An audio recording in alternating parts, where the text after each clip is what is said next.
Think back to when you were a kid.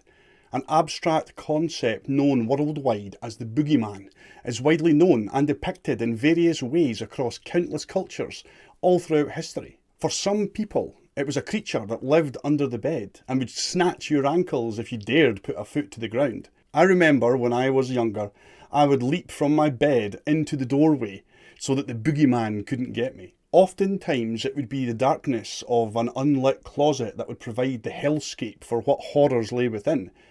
Parents all over the world check under kids' beds and in their closets prior to saying goodnight, to offer reassurance that monsters don't exist, giving the child a sense of comfort and security, at least for that moment. But what if?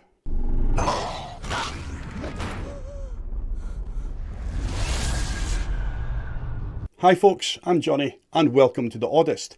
Today we're going to have a wee look at the chilling and terrifying accounts of people that have come face to face with a particular boogeyman.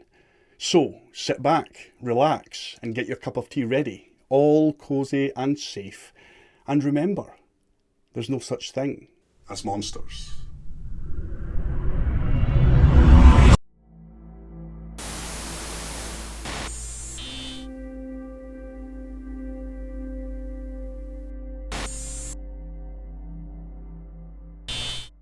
So not too long ago we watched a new movie called Smile. We love our horror movies in our house, and to be fair, not much scares us these days. But this one, let's just say I needed to change my pants. It was after that we watched it, I was sure I had come across a similar true story called The Grinning Man. After doing a bit of digging, I found it. The Grinning Man is said to enter people's homes in the dead of night, only to stand silently watching while they sleep. On the surface, the image of the Grinning Man doesn't seem all that terrifying. He doesn't have big black eyes like that of an alien. He doesn't have the hulking mass of a bigfoot or the glowing red eyes of a mothman. But there is something far simpler that disturbs those that encounter him to the core. He is described as being 7 feet tall, with broad shoulders and a muscular physique. He has small, beady eyes which seem to be set unnaturally apart on his face. His face and head are completely bald, lacking any sign of eyebrows, even eyelashes.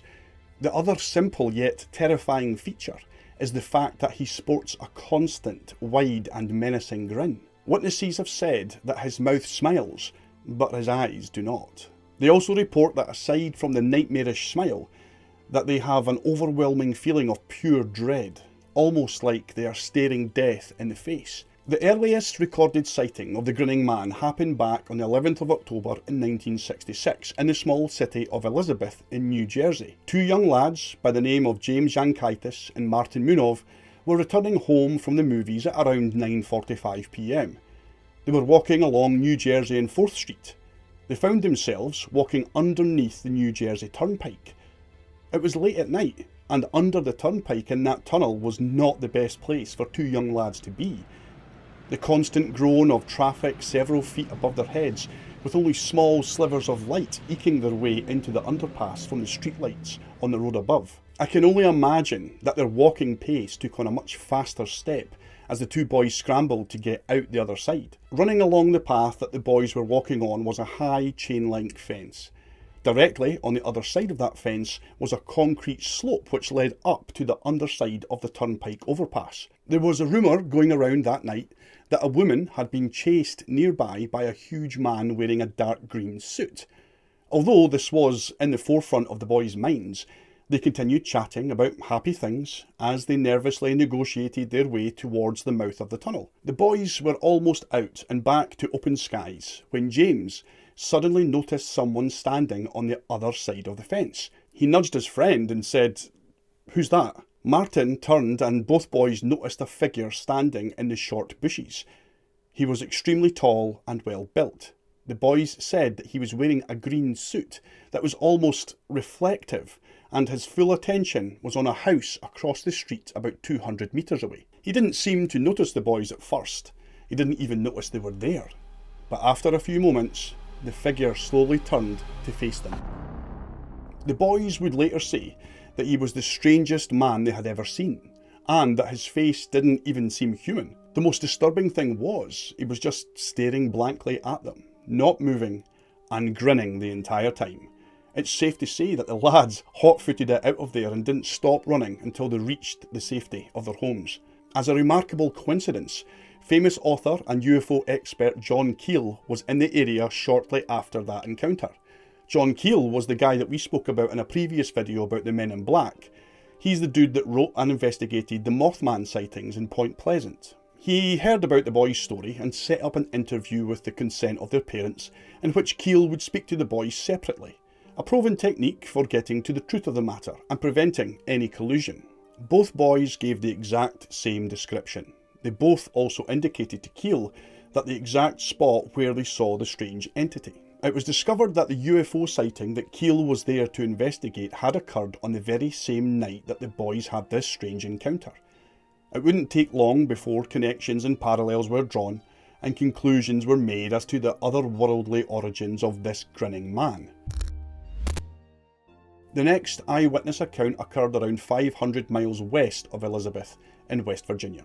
A sewing machine salesman by the name of Woodrow Derenberger was driving along Interstate 77 late at night on the 2nd of November in 1966, when a strange object had fell from the sky and landed on the road in front of him, causing him to perform an emergency stop. It was a large metallic disc-shaped craft that took up the entire road, as Derenberger stayed at the wheel of his vehicle with the headlights shining on this strange object. A tall being would emerge. He described it as having wide-set eyes and a huge grin which stretched across its entire face. Then, the being approached Derenberger. This time, similar to the New Jersey sighting, this grinning being was wearing a one-piece reflective suit. Only this time it was said to be a blue colour and was also reflective. He reported that the being spoke to him, but it was telepathically. He asked him about a strange glow on the horizon, not realising that it was just the lights of a distant town. Derenberger would go on to say that the entity referred to himself as Indrid Cold, a name that didn't mean anything to anyone at the time, but would gain much notoriety in the decades to come. He said, "Do not be afraid. My name is Indrid Cold." Indrid Cold asked Derenberger several questions before returning to his craft and leaving the area. But before he done so, he told the salesman that he would be seeing him again. This event happened only 2 weeks before the famous Mothman sightings occurred in Point Pleasant, and many people still believe that these two incidents are linked. There was another sighting of the grinning man around Point Pleasant during the whole Mothman saga. The Lilly family were experiencing strange goings-on in their home, weird occurrences and events which all pointed towards classic poltergeist activity. Things happened fairly abruptly for the family. Objects were being thrown around the room, doors and windows were being slammed, and there were strange lights in the sky above their home. The family endured this barrage of torment 24/7, day and night, affording them no respite from the terrifying ordeal. However, it was the youngest daughter, Linda, that would experience the most horrific aspect of this strange activity. At around 1:45 AM on the 14th of December 1966, Linda came running into her parents' bedroom, screaming in terror. She had been awoken by a strange clicking sound. When she opened her eyes, she was horrified to see a strange figure standing at the foot of her bed. It was a man, a big man, very tall. I couldn't see his face very well, but I could see that he was grinning at me. He walked around the bed and stood right over me. I screamed again and hid under the covers. When I looked again, he was gone. It's safe to say that the poor lassie didn't go back to her own bed for quite some time, and who could blame her, right? After a wee while, all the strange goings-on stopped, just as quickly as they started. Wee Linda would return back to her own bed, and the Lilly family never experienced anything strange ever again. From 1966 until 1967, several people in Provincetown, Massachusetts would report having several encounters with this grinning man. They would all have the same description: a tall, muscular figure with a permanently fixed grin. It's said that the details of these reports do exist as newspaper clippings from local newspapers, but to date they've not been published anywhere online. But hey, these sightings aren't exclusive to the US. There was an incident right here in Scotland. Wait, what? The grinning man was here in Scotland? Are you serious? I never knew that when I'd started this story. A young woman by the name of Mary Elizabeth McCrae would have an extremely horrifying encounter which would cause her problems for years afterwards. Mary and her husband Alan lived on the outskirts of a small village on the edge of the Cairngorms National Park called Dunkeld. Hang on, are you kidding me? Dunkeld? We were just there. Well, I won't be sleeping tonight. Right, back to the story. At the time of the incident, the couple were in their mid-50s and their kids had all grown up and flew the coop, which just left the couple together enjoying the peace and quiet. Their house was fairly remote and the closest neighbour lived about a mile away, but they loved their own space and privacy. On the night of the 23rd of November in 1972, Mary and Alan went to bed. They would sit up together reading before turning the lights off and going to sleep. Mary reported that she was awoken in the wee hours of the morning by a strange and indistinct clicking noise. When she opened her eyes, she found herself lying on her front and was struggling to breathe. Sleep paralysis is a fairly common thing these days. Well, it was always a common thing, but only in recent years has it been diagnosed and recognised as what it is. In the past, including the 70s, people didn't really know what it was, so it would have been reasonable for people to assume the worst. Mary was terrified and unable to do anything about it. The clicking noise only grew louder as Mary lay there helpless on her front. It got so loud that it almost pierced her eardrums, and then a thought suddenly dawned on her. As she flicked her eyes frantically left and right, she remembered that prior to coming to bed, she had closed the curtains. Something of a ritual that they certainly did every night. Yet the curtains were now open. She had this overwhelming feeling that she was being watched. She detected a slight movement in the periphery of her vision, and her attention was now focused on the bottom left pane of the bedroom window. To her complete horror, Mary saw a face on the other side of the glass staring right back at her. It had small, dark eyes and was fixed with a horrifying demonic grin. She found herself staring at this grinning face, almost as if she was transfixed. To her horror, she felt her body gently float up off the bed and beginning to move towards the window. As full-scale panic set in, Mary tried to scream, but nothing came out. She was still unable to move. Mary would later say that she completely blacked out at this point and awoke as normal the next morning. She would suffer awful headaches in the weeks after. Mary's first thoughts were that, well, it must have been a dream, if it were not for the fact that the curtains were still open. Mary passed away in 2013 at the age of 94, but the memory of that night stayed with her until the day she died. Taking all of these occurrences into account, the main question is, who is the Grinning Man? Or should I say, what is the Grinning Man? Is it one single entity, or are there many iterations of him?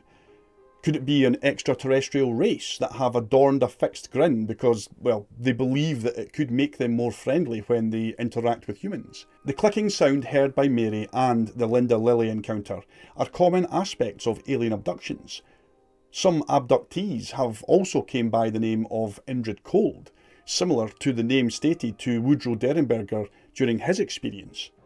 Who is this? My name is Indrid Cold. A similar encounter happened in Italy in December of 1979. A guy by the name of Pier Zanfretta, who allegedly had a history of being abducted by aliens, claimed to have been contacted by the Grinning Man shortly before one of these abductions.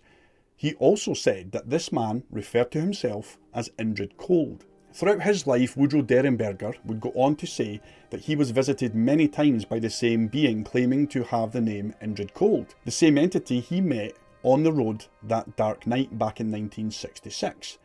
Derenberger also claimed that he was visited by other forms of this Grinning Man, who identified themselves as Carol Ardo and Demo Hassan. Even his wife went on record and said that she encountered these beings and that she firmly believes that their agenda was nothing but evil. There's a clear connection between these encounters and that of the Mothman. Many people believe the Mothman is an extraterrestrial being. Many theorists believe that the Grinning Man, Indrid Cold and the Mothman are all the same thing.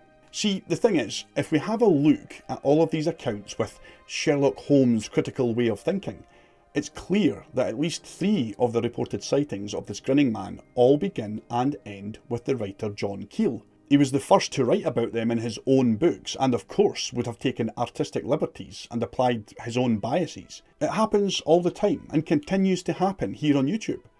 It's no secret that when people like me are researching a topic, not only do we use Google, Reddit and any sources of information, but we also watch other YouTube videos, and it's clear that some creators fudge the truth to fit their own narrative, and some just make stuff up. I personally feel it's important to stay true to the source material, whether it be original accounts from newspaper articles, or fact-checking, even locations and dates. This is all very time consuming, but it's worth it if by the end of any given video, both you and I want a clearer picture of what's going on. Whether the grinning man is real, or something born out of the creative mind of a writer, prompting copycats to develop and exaggerate their own stories, one thing is for sure: the story's here to stay. That's it for this video, folks. Thanks ever so much for taking the time to watch this and hang out with me. If you like my content, then you go on and subscribe, or share my channel. Tell other like-minded folk to come along and have a look. Take care of yourselves, and as always, keep smiling.